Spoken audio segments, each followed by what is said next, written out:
This work, which is sitting on the intersection of two major neighborhoods, meaning Chinatown and North Beach, really was an interesting inspirational source for you, wasn't it? Well, when I work when I worked with Dorka Keene to come up with an idea, I looked to the site as inspired by a tradition known as land art, where we look to the environment where we're going to create a piece and find elements in that environment to create something that grows from that, so it feels rooted to the site and yet may bring out new beautiful flourishes. Now, the language of the birds is, in essence, 22 books that are suspended in the air in the middle of this intersection. You actually drew upon about 90 different authors, right? We looked to the history of literature in this area, which is a primary cultural kind of icon, as I see it, in San Francisco.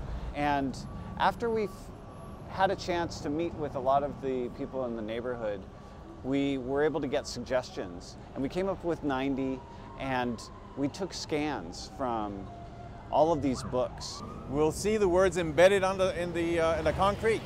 Yeah, in addition to some recent additions by some local poets. Exactly. Now, one of the also interesting and unique things about the language of the birds is the fact that it's sort of carbon neutral, right? I mean, it was designed with some engineers that allow for solar energy to be generated during the day, and then at night that same equivalent of energy is used by the piece. Is that correct?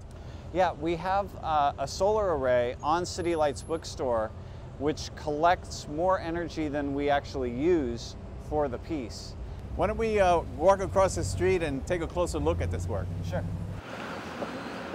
The inspiration for getting the books sort of to be suspended and lit at night, how did that come about? After about 2 weeks of trying to put together a lot of the ideas of the signs, of the poetry, of the music, of the history, of the art, of the movement, and of the architecture and the materials of the signs that already were around here, they all kind of came together in this vision of a form of books illuminated. So taking on the role of the flickering lights, and then also of the pigeons and the parrots that are flying in the air, but then also the metaphor of ideas taking flight and flying through the air, and like ideas of consciousness drifting from one person to another through language. Now, the origins of this work really are quite pedestrian, and no pun intended.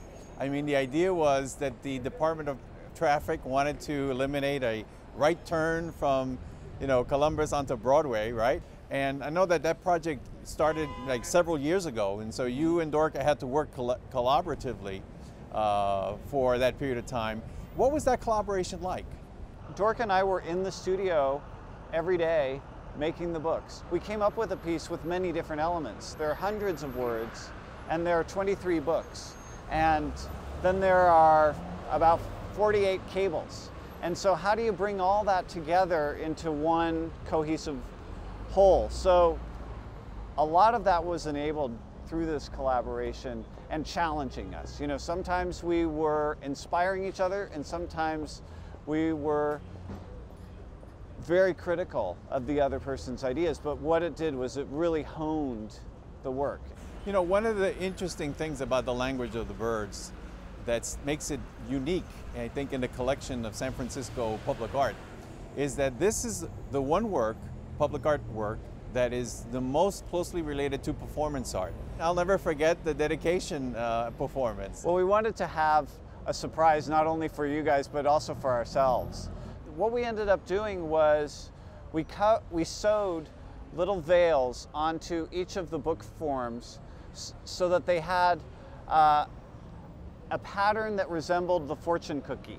And then members of the marching band were climbing up these ladders with bamboo poles and then pulling on those leashes so that the veils were removed.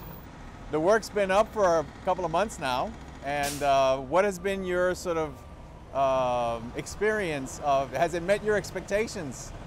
It has. People who are walking in the area will be focused on the ground and often not see what's going on up above them.